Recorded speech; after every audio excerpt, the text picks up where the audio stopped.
Now, today is Hawaii Senator Gilbert Keith-Agaran's last day serving in the state legislature. The Central Maui lawmaker announced his retirement back in August, and the senator joins us live now from Kahului, Maui this afternoon. And Mr. Senator, I certainly appreciate your time right now. Yeah, thanks for having me. Yeah, I want to jump right into the questions. And you've actually been a public servant, a legislator for quite some time. And this year, of course, given the wildfires, it's been, maybe in your words, exceptionally tough. Yeah, I mean, it's something that wasn't obviously wasn't expected. And so there's been a lot of challenges. I think when we get into public service, you just have to roll with whatever happens. And I think we've always had a citizens legislature where there's an expectation that we'd have a mix of people in the legislature. We're not full time. There's an expectation that a lot of us will have outside jobs, and we have to deal with that.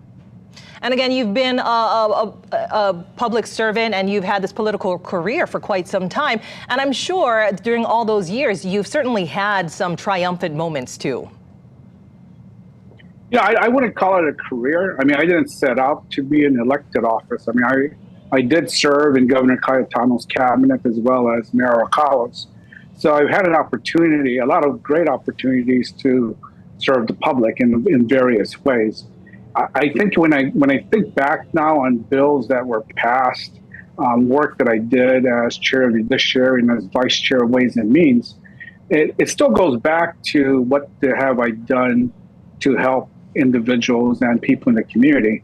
And so the one big thing that I really remember is a bill that I passed a number of years ago, which was to make sure that kids who ran out of their lunch accounts could still be fed and they weren't going to be prevented from having lunch.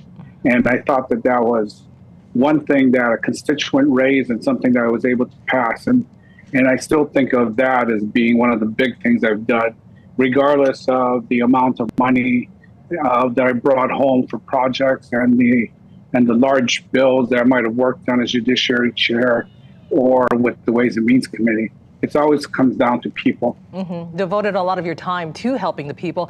Now, I do want to ask you, Senator, around the time that you announced your resignation, some questioned your ethical integrity. Did that play a role in your decision to step down recently? I think if the questions were raised, I think it just misunderstands the kind of legislature we have. I mean, we have a legislature that's part-time. There's an expectation that we will have other outside jobs, and there will be times when there will be conflicts. And the issue is really, can you deal with the conflicts in a way that will maintain the kind of transparency, the kind of fairness that people expect? If it doesn't look like that can happen, then you do what I finally decided to do, which is to leave. I mean, what the fire in Lahaina affected not just the people who lived there, but the people who worked there. And all of us, Maui is a very small community. All of us have friends and family who were affected by this.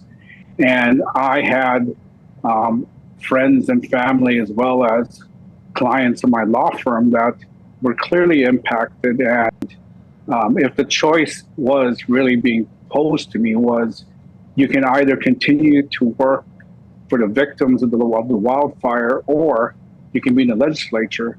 To me, there wasn't much of a choice. I'm always going to fall back to the community. I'm always going to fall back to my family and friends, especially here where I had family that was directly impacted by the fire and the loss of businesses, the loss of jobs, and we also lost a family member. So it wasn't much of a choice to me. And Senator, my heart does go out to you because you just mentioned that you did lose a family member. So many people have lost family members in this wildfire, and for you, this hit very close to home. So moving forward, Mr. Senator, what are your plans specifically in the aftermath of the wildfires?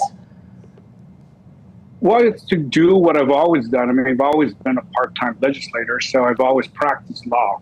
So now I'm just going to be practicing full-time. We have clients who still have wills and trusts, who have real estate transactions, who have permit issues, and I'm still going to continue to do that. And my law firm and my partners and our partners from some mainland law firms are also going to be representing victims of the wildfire who deserve representation. And Mr. Senator, I do want to say mahalo for all of the service that you've put into dedicating to the people of Maui and to the people of Hawaii. And of course, best of luck to you in your future endeavors. Senator Gil Keith-Agaran from Maui joining us right now. Yeah, thanks for having me on.